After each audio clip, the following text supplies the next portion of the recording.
to the Raising Kellen podcast. My name is Marsh Naidu, and I blog at raisingkellen.org, where we curate resources for families experiencing disabilities. On today's episode 133, I chat with Anna Fields from Bubble Love in Nashville, Tennessee. This episode is brought to you by Teddy Therapy Services, your online physical therapy provider. As always, remember the content provided on this podcast is for your information, and if you seek advice for your individual situation, to contact a trained professional. So grab that cup of coffee, put your feet up, and get ready for some awesome conversation. So today I'm joined by Anna Fields of Bubble Love in Nashville, Tennessee. Guys, I recorded with Anna's husband Nathan as well as Jason Van Vulven when they talked about plans for a change. That was episode 132, and now Anna is going to be episode 133. So Anna, welcome to the Raising Kellen podcast. Yes, hi, thank you for having me. I'm so excited. Listen, I've been hearing tons about you and the work that you do at Bubble Love. Your focus on being an inclusive workplace. Could you just kind of give me a little bit of backstory on yourself, Anna? Sure. Yes, I was raised in Little Rock in a family, all girls. And I can say that I did not have people with special needs around me. I didn't know a lot of people outside of our family and our church. We were homeschooled, and I just didn't have people that were really different from me around me in my growing up years. And so when I asked around after college, places that needed help, or families who lived overseas who may need help raising kids or doing some education. A family that I knew from when I was little, they had 6 kids and lived in China, and they were working with children with disabilities there in China. And so they just needed someone to help homeschool their kids while they did the work. And I had no idea what I was going to be doing. I mean, I really went into it straight out of college, really no clue as to what it would be requiring of me or what I would learn. And so, but I mean, the good thing is I just went with an open mind and trusting that what I was going to be doing was to be helping. However, I didn't realize how much it was going to change me forever. I started working in this organization as a volunteer. So just like once a week, going and helping with the kids and just playing with them, really just, I remember playing games with them or hugging on them, feeding them. But I really didn't know, what I was looking at. The kids that I was working with had all kinds of disabilities and syndromes. But I knew that it was just something that I was drawn to. And so while I was working there, so I started working there more often. And then I actually joined that organization and became a teacher, and more of like an assistant teacher. I was actually, I was doing it in another language, but also I didn't really know that much besides basic child development. And so over those years, they really taught me a lot. So I worked with the teachers in the classrooms, and I worked a little bit with as an assistant to the therapist. And I learned a lot about how to create an environment and an activity to help a child with disabilities be independent and to really grow in their confidence. And I mean, it was all about creating successful moments with them, right? And that looked different for every kid. You had to know as much as you could about each child and what drove them and kind of like what was the key to help them be self-motivated. And I also learned a lot about you can try all day long to get a kid to do an activity, but until they have a peer doing it, it's like they're just so motivated by one another, right? So kind of how to leverage that and to be a facilitator. But really what I found worked the most for someone not coming from a professional standpoint. I mean, I wasn't trained in physical therapy or special education or anything. It was more of just slowly learning along the way from the professionals that I worked around. What I learned was the more fun you have, the more likely they're going to be willing to participate, right? Okay. So I just really tried to make it fun. And then, of course, I learned a lot about like how to reach a child's goals and how to create a lesson plan and things like that. But so my education in special ed and physical therapy is not a professional one at all. It's just more of I was adjacent to the professionals and I was willing to be a participant and to help and have fun with the kids. So you and Nathan met in China. We met in America, actually. We met in college. Actually, Yeah. wow, Yeah. okay. Met in college, and then he eventually came over to China after I had been working there for a few years. And then you guys returned to Nashville, right? Right. So he wanted more education. So he was secondary ed. Um, and he wanted to, having worked with kids with disabilities, he was just so drawn to it. So he wanted to work more, but in a professional way. So he had that background of education. So he was able to go into special ed, a master's in special education at Vanderbilt. So he worked severe and profound was his master's.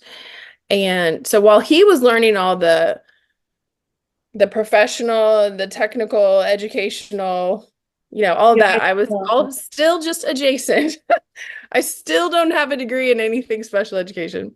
But I was, taking care of the kids when they were little, and we had twins and there was babies everywhere. So that's kind of where I was when we moved back to the States. Now tell me about Bubble Love and how that came about. I was nannying for a lot of families in our neighborhood, and he was getting his master's. And honestly, it was we had just moved back to America. He was on a stipend. It was kind of a struggle financially for us at the time, coming out of ministry. And it was definitely a time of transition that was probably just one of the hardest times of our lives. So after a couple years and the kids were older and they started going into preschool, I realized like this was my opportunity to have kind of just be a financial contributor more than what I had been making as a nanny. But I really wanted to be home with my kids when they were little. And so that's what it allowed me, nannying allowed me to do. And so I am really grateful for those days. But I was kind of excited to try something different. So when the kids went into preschool, I was, man, I mean, I was really just looking for something to connect me to my 9 years in China. And I knew that I loved bubble tea and I was kind of looking for it all over town. And there was one shop that I was going to for a little while. It was kind of hard to get to, but then all of a sudden that closed and I was feeling very desperate for bubble tea because we had bubble tea every day practically in China. I was just obsessed with it. Of course, that may not know bubble tea, Anna. Tell them what that is. Okay, so bubble tea is a cold or hot. You can get it hot as well, but typically it's a cold milk tea or fruit tea. So fruit tea flavors, my favorites are like lychee, passion fruit, mango, pineapple, or you could get it as a milk tea. And of course, we've got like, matcha as a milk tea, lavender. I love that one so much. You can get just a classic, which is black tea, creamer, and sugar. And so it's this very almost dessert-like drink. And then what makes it a bubble tea at the bottom is you've got a topping, right? So you can have boba, which is tapioca, pearls. Or you could have, now there's so many different things. So you can have popping pearls, you could have jellies. We've got little strawberry heart-shaped jellies. I mean, it's super cute. It's such a fun industry to be in because it's constantly changing and growing. And like, I feel it came from Southeast Asia, originated in Taiwan in the 80s. And it's kind of been slowly moving from the coasts where there are large Asian populations, and like slowly into the Midwestern areas of America. And so, 6.5 years ago when I was looking for it, it really wasn't here anywhere. So I started making it at home, like ordering, things off Amazon to try to figure out how to make it. But it was really hard to make, I think, at first. I didn't really know what ingredients I was looking for. So I was watching videos in Chinese, trying to figure out how, why was it so magical and what did I love about it when I was drinking it in China. Anyway, I got some tips from some friends who'd grown up in China. And eventually I feel like I hit like the perfect cup. And I Right. was so excited about it. And so I was making it for all my friends. Anyway, we were kind of like, well, maybe I could sell it. Maybe that would be my job that I could do. Um, I felt that there was a hole in Nashville for bubble tea. It was a bubble tea desert at the time. So I thought, okay, I can probably sell this. Maybe there's other people out there like me who are desperate for this drink too. And so in the farmers market, in Nashville Farmers Market, they have it's an incubation space where they are helping small businesses begin, grow, and then continue to grow and expand. And so I had a very typical story about, of that. I started with my Chinese neighbor, just two moms on Fridays, just out there, mixing bubble tea. And we had a really simple setup, like a table and some tea urns and the boba pot and like 3 or 4 flavors. And slowly we started building a customer base, I knew nothing about business. I really didn't even know how to take taxes for the thing. I mean, I was like such a baby businesswoman. I learned a lot in that first year. It was rough, but also like, what do you do with customer feedback? And how should you even do pricing? And I mean, it was really fun. I did as much like industry research as I could, but it really had to be a live and learn, like do it and experience it. But that was in 2018. And so really it was just Xiaohui and I. She's my neighbor and good friend. And we had, little kids. And so we could only do it on like the weekends. Right. But then it started growing. We were able to keep our spot, keep making some money. And eventually, and this is where Peach comes in, she came by, she's Thai, and her parents brought her, and she knew Nathan from Next Steps at Vanderbilt, which is a program for young adults with disabilities to get a college degree. And so she came and she was so excited about it. I think she actually asked for the job. And I had not, in those early days, I had never considered hiring someone who would be working from a wheelchair. Right. That was a big challenge for me to imagine. But with Nathan's, I mean, he really guided me through a lot of it. We had thought so much about inclusion and what does it look like to grow up with disabilities in America, because I really only knew a very small population of kids in China, actually. And so he really encouraged me, like, find out if this is right for Bubble Love, but also Peach can only add to your business, right? She was extremely patient with me because I really didn't know how to help, like how to incorporate her into our sales. It's hot tea. That's key right there, knowing how that integration happens. Sometimes it's a far stretch of imagination for an employer that might not have the experience of knowing a person with a disability. You're right. You're absolutely right. Because, what I saw was that she had trouble with fine motor. She had trouble with counting out change. She's in a wheelchair. So I actually had to think, like, how can I make her, the iPad low enough so that she could take orders? She was great at punching orders on the iPad. So that's where we started, but in the process, like, she really wanted to mix teas. And I was like, okay, let's figure out how to do this without, burning Peach. So we, would do every cup with her. She could shake it. She would shake it a little bit. But what she found out over time and what I witnessed over time is that she loved talking to customers. She could talk to a customer all day long. And so that was where her skill set lies. And that's where her passion was. And so, she tried to do cup mixing and things in the back every once in a while, but I really encouraged her, like, your skills are talking to people and I can see you just coming to life with the customers. And so so my trainings with her kind of went more towards customer service and, taking orders and explaining the tea.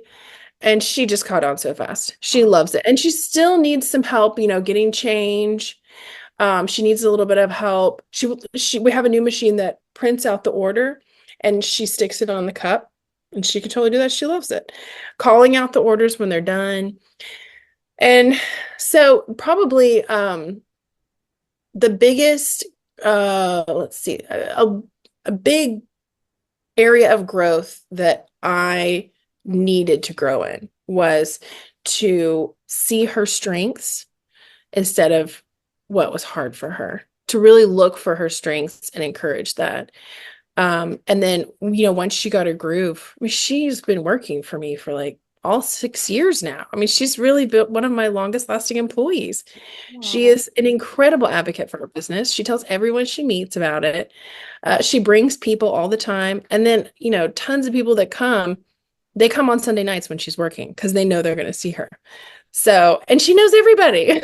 She's a great advocate for our business. And then the other part that I wasn't expecting is I hire mostly young people. Young people love working bubble tea.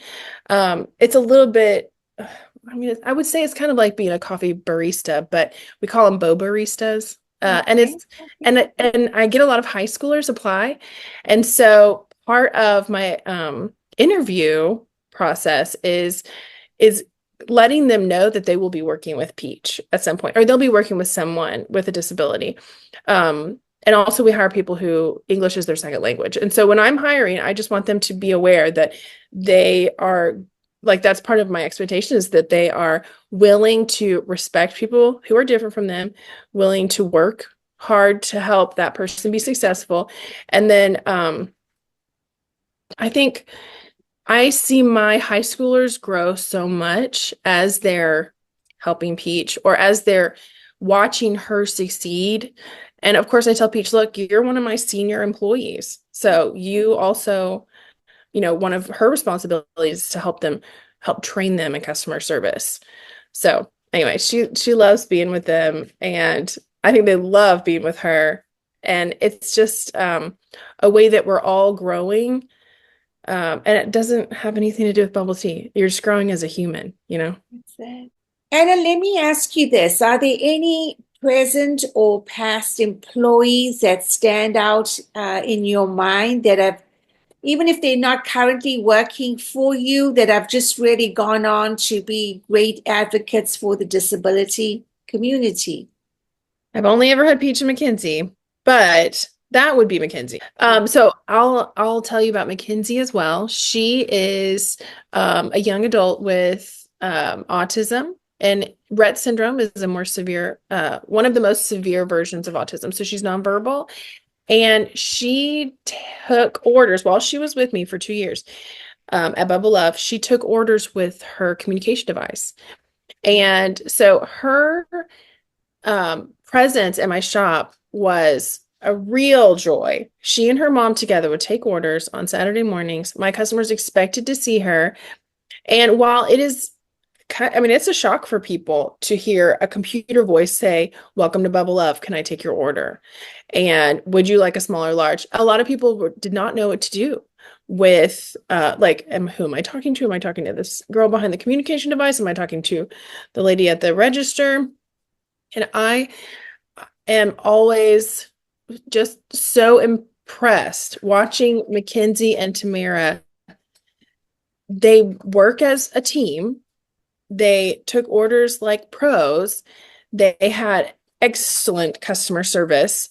And I couldn't have asked for a more competent group of people running the front of my shop. They answered all these questions about bubble tea. McKenzie had programmed into her communication device, like her favorite, if somebody asked, what's your favorite or something like that. So to me, it elevates the bubble tea ordering experience way up. A lot of bubble tea companies are now going to that kiosk where you're just punching in your order and you may not have a conversation at all with a human being while you're getting your bubble tea. And I think, for introverts, that's awesome. But my goal in my business is to not just provide bubble tea, but also to have a window into the human experience. I want my business to represent the community around us, which I'm rusty on the percentages, but like 10% of our Nashville community has special needs. And if our shop is going to represent our community, then we also need to be including people with disabilities.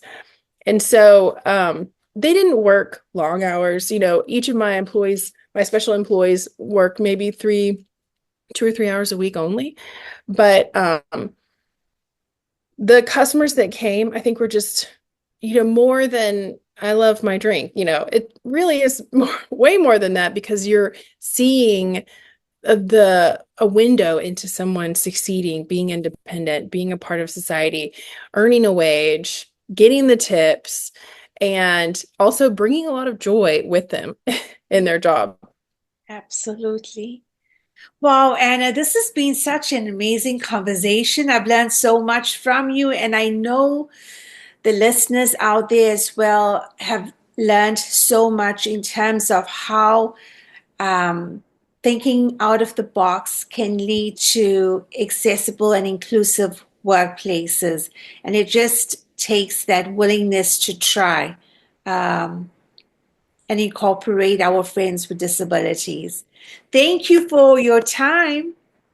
Oh, yes, I'm so glad. Thank you so much for the work that you do and spotlighting these incredible people. Thank you for listening along to the podcast today. We would sincerely appreciate a rate and review of this episode on your podcast platform. Just a heads up, on May the 7th of this year, 2025, we will be holding a Resource Ability Employment Expo here in Dyersburg, Tennessee, where we will create a space for conversations centered on what employment looks like, as well as reasonable accommodations for persons with disabilities. So if you are able to join us, please do stop by at the Lanham Center, Dyersburg, Tennessee, May the 7th from 9 to noon. As always, remember, get to the top of your mountain. This is Marsh Naidu signing off.